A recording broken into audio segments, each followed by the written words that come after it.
2041, rather than 1 million. But as future household formation rates are uncertain, this does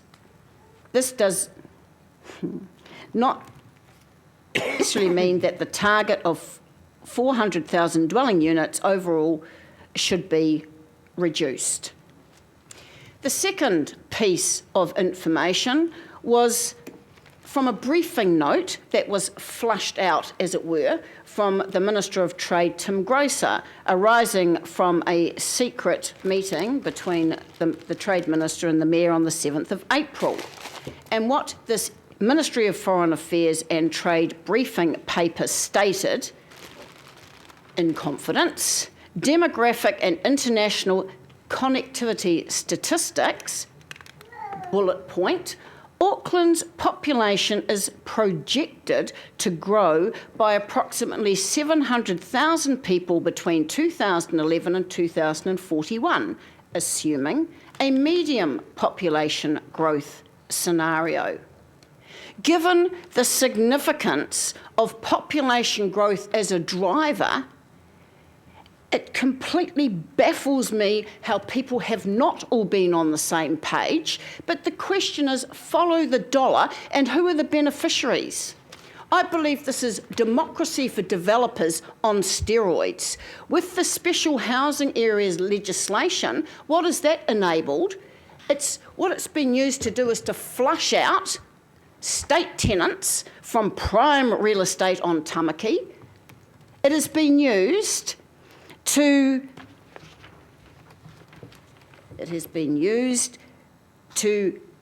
help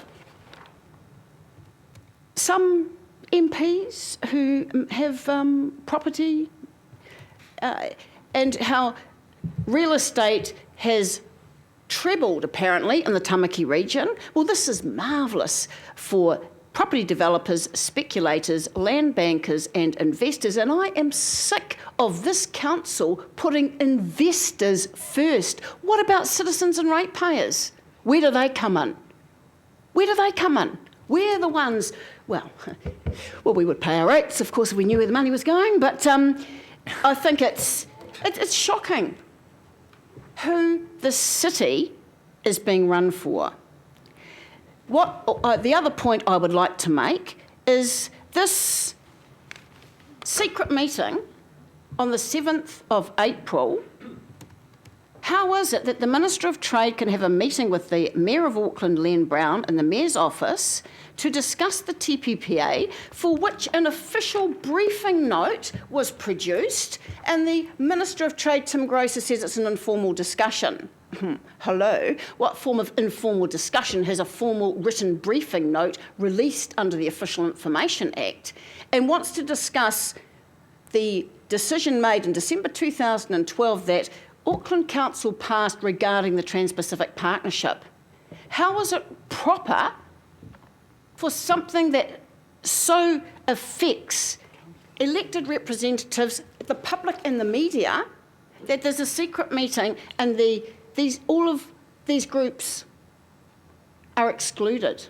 Yep. Where is the transparency? Where is the democratic accountability? We're up to 5 minutes, so can you just move towards... Okay, my final point is that this filthy secrecy that surrounds the TPPA has infected this Auckland Council, and it just adds to the atrocity file, in my view, about how little democracy, transparency and accountability we have under this Auckland super city for the 1%. Here. Right. Are there any questions of Penny, please?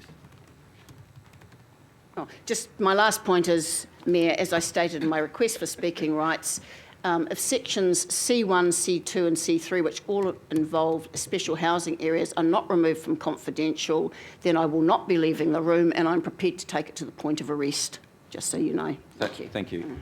Right. Now, the second person that I would like to ask to speak here. First of all, we move a recommendation. I'll move it. Second, please, Councillor Bill. for receipt of that report. All those in favour say aye. Those against? Thank you. Now, next I'll have Nicola Owen, please. Nicola, would you like to come down?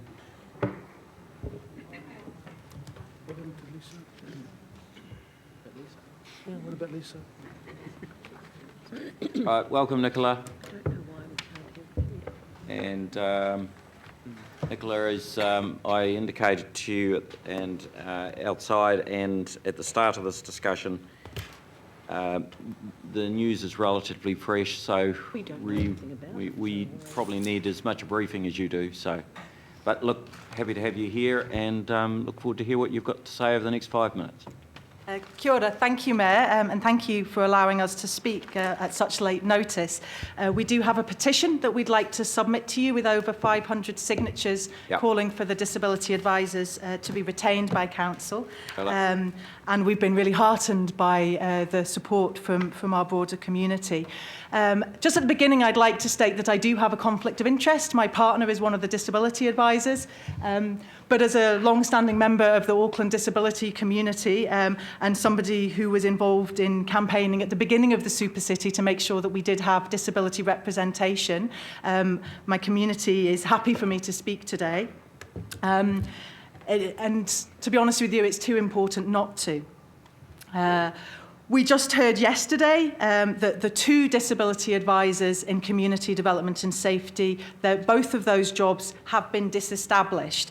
And in the new structure in community development and, well, it's not called that anymore. In the new structure, there will be no specialist disability advisor roles. There's been a little bit of confusion because they were told that there were 2 disability jobs being moved into design that were new roles. Just to clarify that, one of the roles in design is nothing to do with disability. It's a crime prevention role that does not mention disability anywhere in the job description. So I think it's very important that there's clarity about that. The second job, unfortunately, is also not really new. There's somebody on contract doing what is very important work on universal design.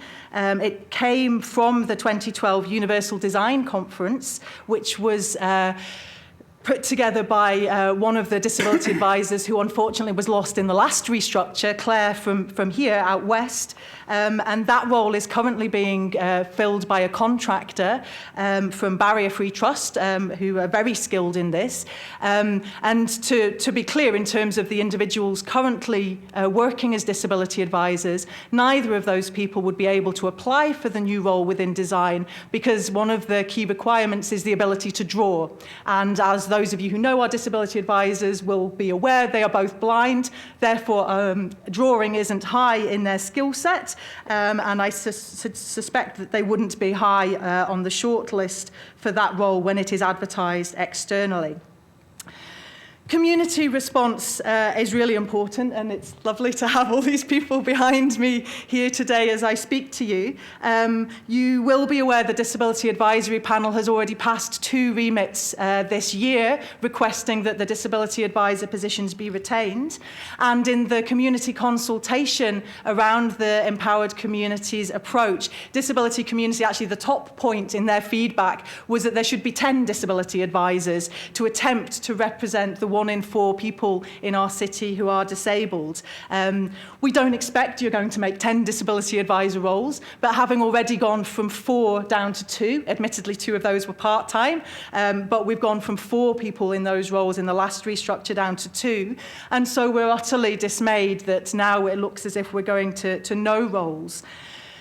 There's a need for that specialist advice. There's a need, particularly for disabled people, to be able to ring up council and know that they're going to get somebody on the other end of the phone who's also disabled, who knows what they're talking about when they ask about their total mobility card, when they ask about design, when they ask about New Zealand Sign Language, that they're actually going to get an answer from somebody with the expertise, and they don't have to begin by explaining all the ins and outs of their disability before they can even get an answer to what should be a simple question.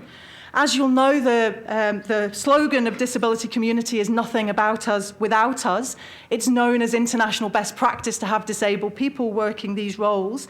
And As was highlighted in the UNESCO conference that I know many of you were involved in hosting earlier this year, Martine and Paul were highly involved in bringing that conference and bringing community alive to that conference. And I'm sure you will recognise that the lived experience and the community networks that those two people bring are vital to council.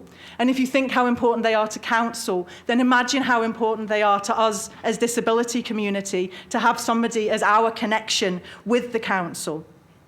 When I think about some of the things that have been achieved over the last number of years through the Disability Advisors work, over 100 people attending a meeting on voting, particularly the work that's been done around the violence prevention work. Originally, disability community was excluded from that work, and it was the disability advisors working alongside the safety advisors that brought disabled people into that and have given us a seat at that table.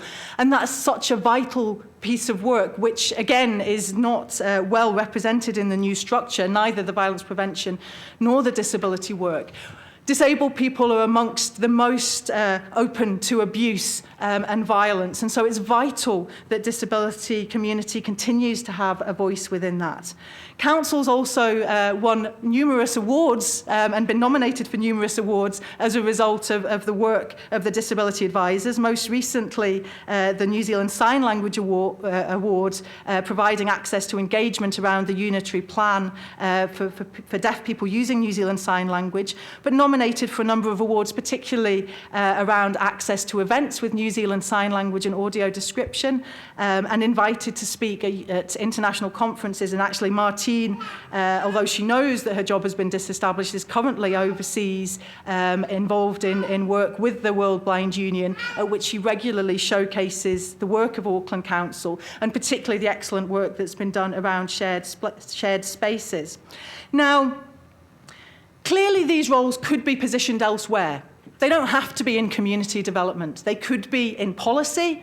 There is potentially a role in somewhere that does staff development. We're not saying that both positions have to stay in community development. I think there should be, a really sensible discussion about where these roles could go. And certainly disability community has often talked about the need for that disability involvement at a high level in policy and potentially internally within staff training. But to have a disabled person doing, again, what Paul is doing this morning as a disabled person off training library staff to make them more responsive to the needs of disability community.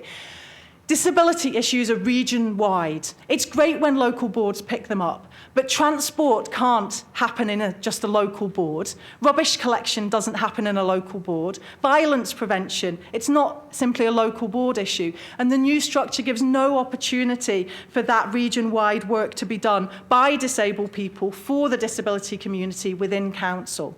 And so that's Nicola, why I'm just about to wind up. Thank you. That's why we appeal to you today to reconsider disestablishing these roles, to think about where they sit in council, and to give skilled and dedicated existing staff within council a genuine opportunity to apply for those roles when you decide to create them. Or better still, just move them into them. Don't make them apply. They're doing the job, they're doing a good job, and community supports them. So please, I urge you to reconsider disestablishing these roles. Thank you very much for your time. All right. Councillors, are there any questions? Councillor Kathy and then Councillor Sharon.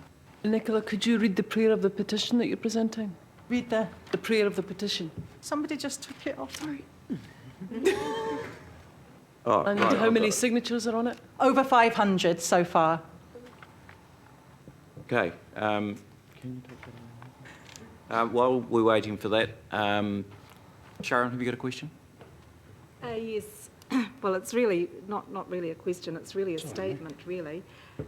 Sharon, it's a question. You know the standing orders. All right. Statements, please. We'll try and make a question.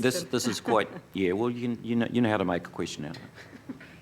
Okay. Do you realise that none of us Well, you realise? Are you aware that on the council that represents the disability advisory panel?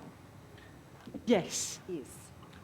Good. And are you aware that I actually believe that the Disability Advisory Panel is probably one of the most important advisory panels we have, because are you aware that you can be Chinese, you can be Maori Pacific Island, you can be young, you can be old, you can be gay, you can be